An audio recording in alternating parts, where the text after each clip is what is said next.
The knock on the door to my office jarred me out of my work, and I looked up to see a beautiful, blue-eyed, red-haired woman standing in the doorway. It was Alicia, a colleague who had graduated from medical school a year after me, and she looked troubled. "You okay?" I asked. She shook her head and put her finger to the pulse in her throat. "I've been having palpitations and hot flashes since last night. I didn't sleep at all, and I'm getting more anxious by the minute. I thought I'd stop by to see if you were in the office and could check my blood pressure." Her blood pressure read 160 over 100, which is high. Her skin was hot to the touch, and her pulse was over 100 beats per minute. Typical for her is more like 60. Funny thing is, I saw my PCP last week for anxiety, and she wrote me a script for Xanax. I didn't want to take it, but I've been so stressed lately, I gave in. But it doesn't seem to be helping. "Did she run any labs?" I asked. She shook her head. "My insurance only covers annual labs, and she said if I started feeling worse to give her a call." Alicia, like many, went to her doctor for a mental health symptom and was sent away with a prescription and a "call me if you feel worse." Today, you're going to learn about the relationship between anxiety and your thyroid. Stick around to the end and I'll share with you what was going on with Alicia and what we did about it. Welcome to my podcast. I'm Dr. Nicole Cain, a naturopathic doctor with a master's in clinical psychology and a former anxiety sufferer turned anxiety freedom rebel. If you struggle with anxiety, I want you to know there is another solution. You don't have to feel like this. With every symptom, it is absolutely essential to consider the root cause. Without investigating the root cause, we cannot find comfort in a cure. Just like if you kick the dresser and stub your toe every morning, no matter how much aspirin you take, you will never enjoy a pain-free toe. That is, unless you stop kicking the dresser. Similarly, if you do not look for the root cause of your anxiety, you may never enjoy the possibility of freedom until you investigate the cause. While causes vary from person to person, for example, trauma, medication side effects, stress in the home, workplace, genetic, environmental, biological, getting to the root cause is possible. Today, we're going to talk about one important biological cause of anxiety, and that's imbalances in your thyroid health. Can thyroid problems cause anxiety? There are two main types of thyroid disorders, hypothyroidism and hyperthyroidism. Hypothyroidism is when your thyroid is hypo, underactive, or underfunctioning. In contrast, hyperthyroidism is where your thyroid is hyper, overactive, and overfunctioning. There are also thyroid conditions caused by your immune system called autoimmune disorders. The main two autoimmune disorders we're going to talk about today are Hashimoto's thyroiditis and Graves' disease. Anxiety can be seen in both hypo and hyperthyroid states, and testing the thyroid is an important component of your annual basic blood work. But if symptoms pop up, looking at the thyroid is a smart thing to do. Let's talk about how the thyroid works. Thyroid basics. Your thyroid gland is the command center for metabolism in your body. Located at the base of your neck, the thyroid releases hormones that control many important processes in almost every cell of your body. When your body needs more thyroid hormone, your brain releases a hormone called thyroid stimulating hormone, which is abbreviated TSH. TSH leaves your brain, and when it reaches your thyroid gland, it stimulates the thyroid to release thyroid hormones. The two types of thyroid hormones released by your thyroid gland are T4 thyroid and T3 thyroid.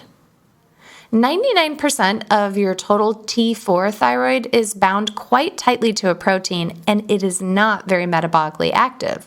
and so your body has to convert T4 into T3 thyroid. It gets even trickier than this. If your body does not have the right nutrients, instead of going to T4 going into usable T3, whether it's free or bound to a protein, that T4 will actually get converted into something called reverse T3 instead. Reverse T3 looks like standard T3 in testing, but it's an inactive form of T3 thyroid.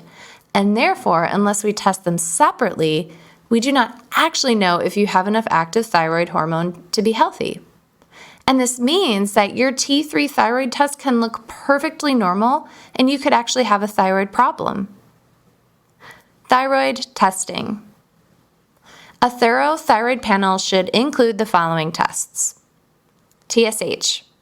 Remember, this is thyroid stimulating hormone, which is released by your brain and it triggers your thyroid gland to release thyroid hormone.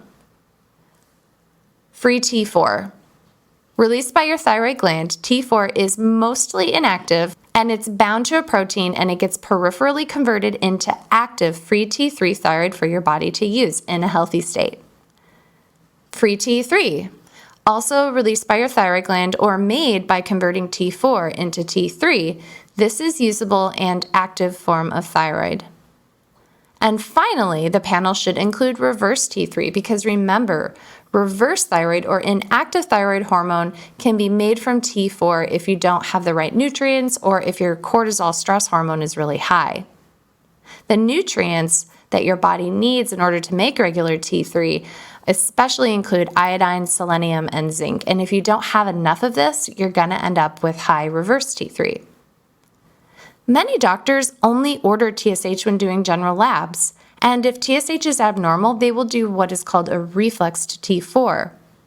The problem with this, as you're probably gathering, is that you can have normal TSH, but all of the symptoms of hypothyroidism. This is seen in a condition called euthyroid sick syndrome, abbreviated ESS. In ESS, we see normal TSH from the brain, normal T4, and either normal or low T3. Many doctors will stop there and tell you your thyroid is fine, but if they went a step further, they would see that your reverse T3 is elevated. So what's happening is that your body is making T4, but it is getting converted into reverse T3 instead of active T3, and that leaves you feeling exhausted, depressed, lethargic, and suffering from many other symptoms of hypothyroidism. Here's an analogy. Let's say that you have two kids with very messy bedrooms. You're the brain and you send out TSH that tells the kids, who in this analogy are the thyroid hormones, to clean their room. Your TSH says clean your rooms and the doctors only test TSH, and they, like you, are assuming that as a parent, if you tell your kids to clean the rooms, that it's probably done. But as you know, that's like a 50-50 chance. And if you want to know if the rooms are clean, you need to go check. Because if you've ever been a kid or if you have kids yourself, you know that the room may not be clean and you have to go in and look at the bedrooms and you have to actually look under the bed for reverse T3 in order to ensure everything is as it should be. Test results in hyperthyroidism. If you're anxious and if you're wondering if your thyroid is the culprit, get your thyroid tested by your doctor. If your symptoms are due to hyperthyroidism, you will see low TSH and high T4 and/or T3 on your blood test. As mentioned, symptoms of hyperthyroidism include anxiety, difficulty sleeping, racing heart, diarrhea, heat intolerance, bulging of the eyes from the sockets, feeling of suffocation or congestion in your throat, hair loss, and this can become severe and life-threatening if not treated. Test results in hypothyroidism. Hypothyroidism is much more common in this country, and this is especially so after people switched from iodized salt to sea salt. Hypothyroidism tests will show a high TSH and low T4 or T3, or both, on your blood test. Symptoms of hypothyroidism include depression, fatigue, low endurance, low motivation, low blood pressure, as well as chilliness, constipation, and a whole lot more. Autoimmune thyroid. There are two main autoimmune diseases associated with the thyroid gland that we're going to talk about today. An autoimmune disease is a condition where the cells of your immune system attack your own cells. In particular, the two thyroid autoimmune diseases we're going to discuss are Hashimoto's and Graves' disease. Hashimoto's thyroiditis is an autoimmune disease that can cause the thyroid to alternate between hypothyroid and hyperthyroid states. As the thyroid hormones spike and drop, your symptoms may change from feeling wired and anxious and a racing heart to exhausted, depleted, and depressed. The test that we run for this is anti-thyroid peroxidase, or TPO, antibodies and anti-thyroglobulin, or TG, antibodies. Graves' disease is the most common cause of elevated thyroid hormone production. The antibody test for Graves' disease is called thyrotropin receptor antibodies, or TROB. The other name is thyroid-stimulating immunoglobulin. If your thyroid is out of balance, it is important to identify why it is out of balance. Running antibody tests gives us data on exactly what is wrong so that we can work on addressing the root cause. There are 5 main root causes of autoimmune thyroid diseases, and they are vitamin D deficiency, heavy metal exposure, gluten sensitivity, even if you're not celiac, imbalances in your gut microflora, a condition called dysbiosis, and innocent bystanders, where you may have another autoimmune disease like lupus that can be associated with thyroid issues. Steps to get to the bottom of your thyroid imbalance. If you are struggling with anxiety, the first step is to get your thyroid tested. Include TSH, free T4, free T3, and reverse T3. If there are significant findings on this test, run thyroid antibodies. And if you have elevated antibodies, getting to the root cause of why your body is producing the antibodies against your thyroid gland is key. And that's by running the autoimmune tests we talked about. The good news is that this is very treatable, and oftentimes you can get to feeling better quickly with safe and natural alternatives. Here are 8 steps to ask your doctor about for addressing autoimmune thyroid. Number 1 is to rule out celiac disease by doing a celiac blood panel. Number 2 is to run food sensitivity IgG blood testing. Even if you don't have celiac, inflammation as a result of a wheat or another food sensitivity in your diet can increase your risk of autoimmunity. Number 3 is to test for candida and other gut pathogens, which are important in impacting and regulating your body's immune system. Number 4 is test your vitamin D. If your vitamin D is low, then supplementing with vitamin D, in addition to its companion nutrients like vitamin A, K, E, calcium, and magnesium, is incredibly important. Number 5 is to test for metals and non-metal toxicants. These can have a strong impact on your immune health and can promote autoimmunity. Number 6 is to test your red blood cells for selenium, zinc, and iodine levels. If they're low, start to replace that. Number 7 is to take immunomodulating herbs as prescribed by your specialist, your naturopathic doctor, your botanist, your physician, your treatment team. Herbs that I like to use are ashwagandha, curcumin, aloe, and there are a few that we'll talk about later. Immunomodulators modulate the immune system.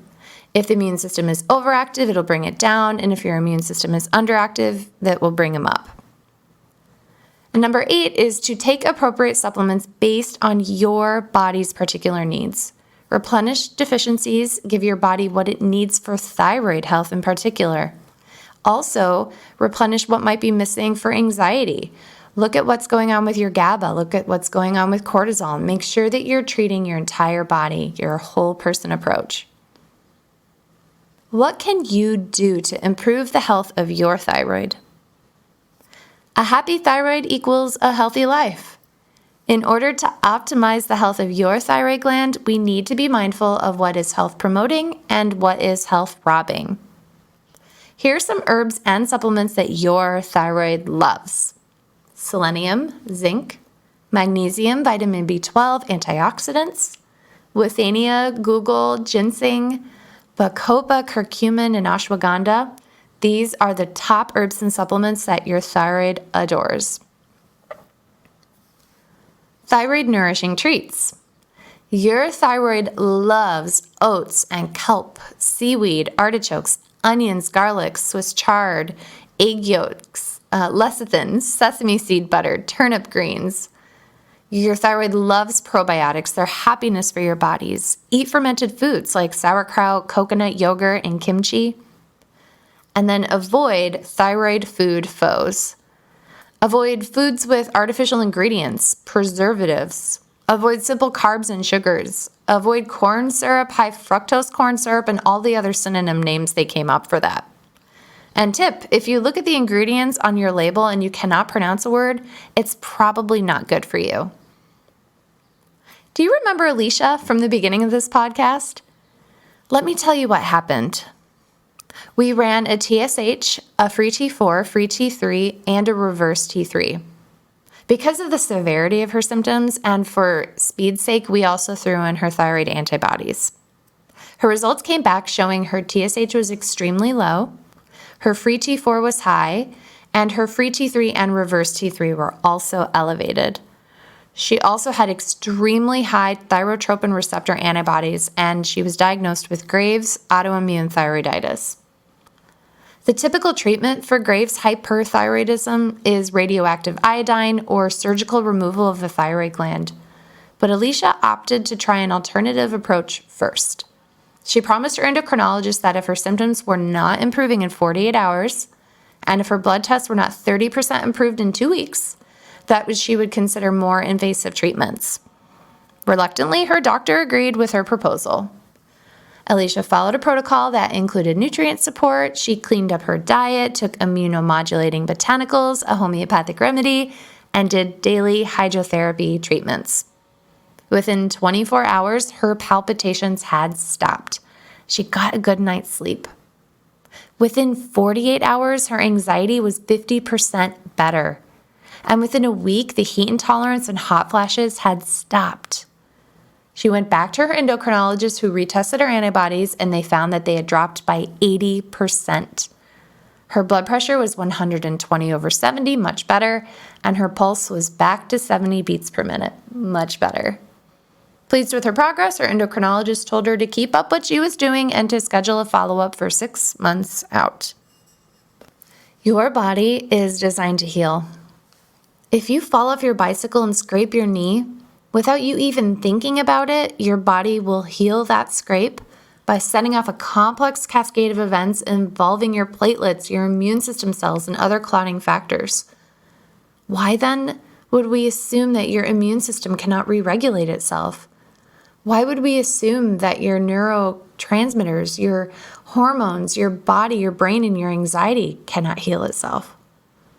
Of course you can heal from anxiety. Of course you can get your life back.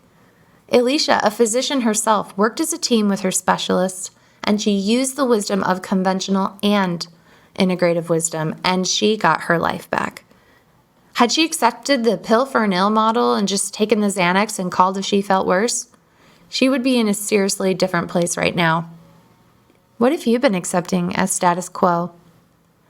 Is there any root cause digging that you need to pursue? Sometimes it can be incredibly overwhelming and you don't know where to start, and that's why we're here. Our mission is to empower you with wisdom, hope, and resources to get your life back. To get started, follow these 3 initial steps. The first step is to assemble a team of clinicians that you trust who will work together. The second step is to find the root cause of your symptoms. And the third step is to follow the laws of nature in creating a treatment plan that removes obstacles to health and gives your body what it needs for healing. It is important to remember to avoid the allure of dogmatism. While philosophy told Alicia's endocrinologist that she would unlikely recover from her autoimmune state without aggressive pharmacological or surgical treatment, he met her in the middle with a compromise. And while Alicia believed that her integrative methods would work, she met her endocrinologist in the middle too. Both paradigms were honored without dishonoring the other. They were willing to say yes and. You deserve a comma at the end of your sentence too. Often we are told, you have anxiety, take this, come back if you feel worse. Or, You have hypothyroidism. Take this. See you in a year. Or you have Graves' disease. We're going to take your thyroid out, period. But we can do better than that. We can change the status quo of mental health and health treatment in this country. And you can write a new chapter in your story. Hey everyone, thanks for listening. This has been Dr. Nicole Cain. If you want more free information on how to get your life back, check out my website at www.drnicolecain.com. You can send questions, learn about consulting with me directly, and even preview our online courses. We also have a free and private Facebook membership group, so go check it out. Search for Anxiety Freedom 1 Week Challenge. Also, if this information is valuable for you, please hit the subscribe button. We'd love to meet you and learn more about how to support you in getting your life back. The recording you just listened to consists of the personal opinions of Dr. Nicole Cain, a naturopathic doctor with a master's in clinical psychology. While these opinions are based upon literature, her counseling education, medical training, and clinical experience, this content should not be viewed as the definitive opinion on these subjects.